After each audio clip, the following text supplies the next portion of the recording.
taka Jerusalem alu donin olive tlanga zirtir pani nena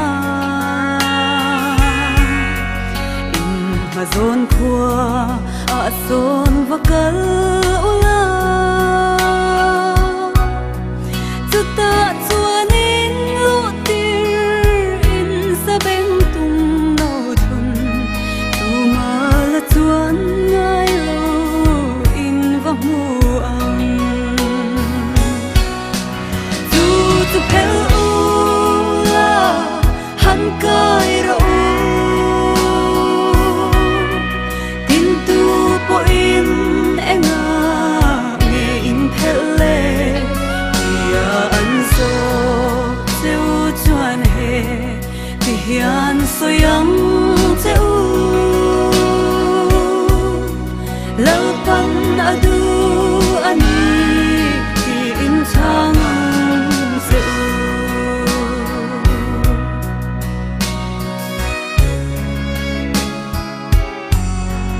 atir te chu an kal ta asoi angin an va mu a saben tung no thun chu an phel lai chuan saben tung no kha enga nge in phel ani chuan la pana du ani an ti a ti chuan I suan nena an ron kaya tu pel ula han kai ro tin tu po in enga nge in phele ya an so cheu chuan he ti hian so yang cheu lo pan adu ani ti in chang cheu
chỗ này chỗ lúc mà cô hạ lạc được xia đi đây bên gần tuần con nhiều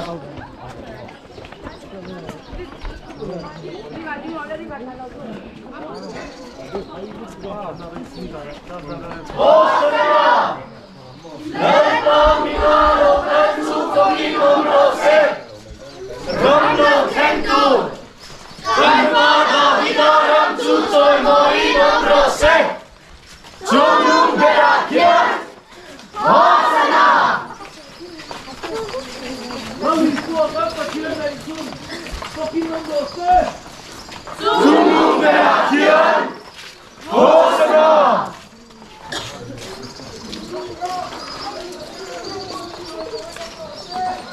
Chung lung về à kia, Hosanna. Hosanna. Lên con đi nào, cái chú có kinh con rô se, ram lô khen tu. Anh ba da vida ram chu trôi môi con rô se, chung lung về à kia, Hosanna.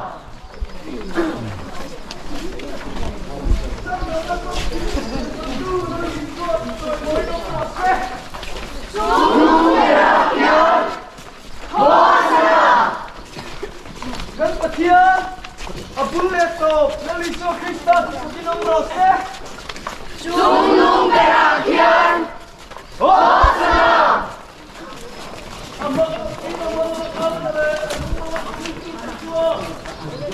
Hosana! Lalpan mingaraw kalsu Paginoong Rose. Ramlaw Kengku. Kalpada Bidarang Susoy mo Inong Rose. Sunong Berakian. Hosana! Hosana! Lalpan mingaraw kalsu Paginoong Rose. Ramlaw Kengku. Kalpada Bidarang Susoy mo Inong Rose. Sunong Berakian. Kan patian na itun aming Lal Isua Paginoong Rose. Sunong Berakian. Kan patian na itun aming Lal Isua Paginoong Rose. Sunong Berakian. Hosana! Sandam na pam kimin siyam sabtu Lal Isua Soy mo Inong Rose. Sunong Berakian.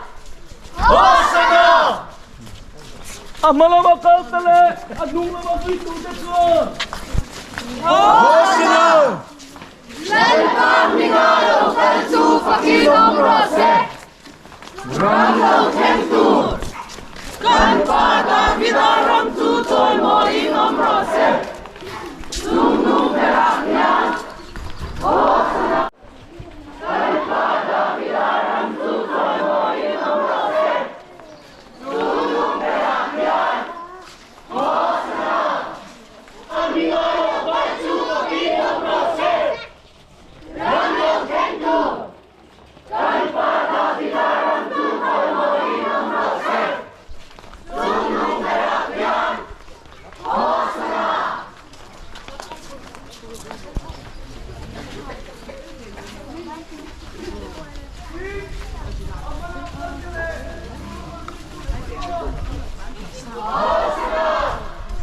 Lalpan mingaraw kalsu Paginoong Rose. Ramlaw Kengku. Kalpada Bidarang Susoy mo Inong Rose. Sunong Berakian.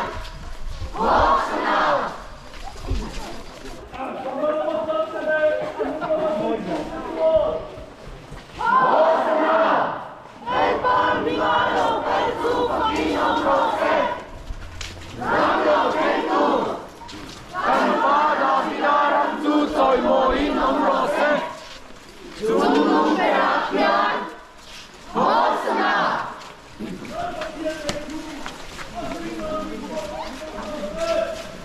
Sunong Berakian.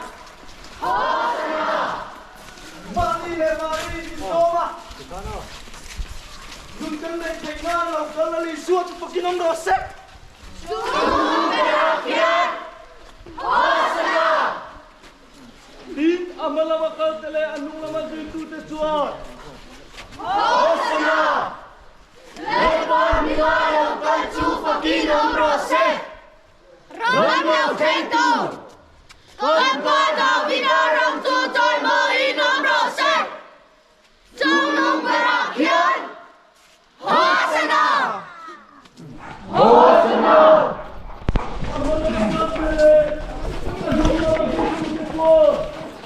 Hosana! Lalpan mingaraw kalsu Paginoong Rose. Ramlaw Kengku. Kalpada Bidarang Susoy mo Inong Rose. Sunong Berakian. Hosana!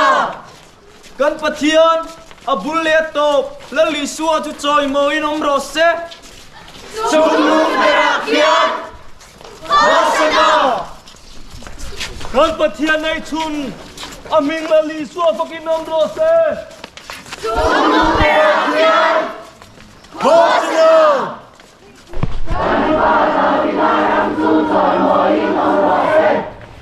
Sunong Berakian. Hosana.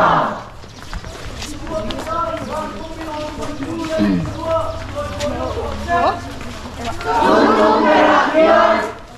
Hosana. Gunung berakhir. Hosana. Al patian lay thon aming Lal Isua pakinam rose. Gunung berakhir. Hosana. Amal lama kau tele anung lama zui tu te chuan. Hosana. Lepas minggu kaju pakinam rose. Rana kentur. Kan pada bidaram sucoy mo inom rose. Gunung berakhir. Hosana. Chandam tu ikhong ay nalay mga ay ropui te kanton kansana bang kian lalpa kan lomem ema manile manin titlo mami khing te zinga lalpa nak ma chandam na ropui changzo to lo ten I chandam na ropui kansana kanton vele the na turin lalpa ising lam tak sa zong te chu lalpa isu ti du da elrel na zong te purchungin lalpa kalvin tlang cross kongron so in chu kong iso na konga lalpa miten ti duda elril lalpa isu soi che na frang halen chik sol na sang nen khobeli rom kalme kania chu kong ikal na chon lalpa foi ne Jerusalem ai lutona lalpa hallelujah lalpa choi moi long lalpa choi moi ya lalpa isu foi khat omin foi nia lalpa isu kan thin lung nei po hian min mangai wanga kan tana ronin pe kan pathian na ming Lal Isu kan loma kan thinunga lalpa Yesu hallelujah nang lokal tangang che lalpa lele bana thunai na zong nei tu min mangai wanga tisa na min tan tu foi nia hian he kan thinlung nei po hian lalpa hallelujah amen lalpa rup ni na song kan lan che hallelujah kan tani pe ngale min mangai na bang in lalpa kan soy mo che Lal Isu hallelujah kan sabayan hallelujah hallelujah hallelujah sulaka lalpa hallelujah min ti chaktarin ne na chang thei turin lalpa min pui je lang che ti jon boi ni atlai mun lalpa nang mamin kan lam na le kan naw na te lalpa kan thei to ka kan choi moi ve na che boi ni tan chu kan tu tok don ni lalpa ibinga kan aworo na zonga song thang kok te kha lalpa khong ai takin hallelujah kan tan mai ni lo ba ak he pa ka pin te ta na mal som na ron chan ti tur chein lalpa ikuta kan non lan thar le ro pui na choi moi na zonga song chang la isu ilo kale malo zong ai ta na ri no kan on the na tura tharawa win pon thar tur chein chandam tu isu mingin ine na lom tu se chung kan ron din cheni amen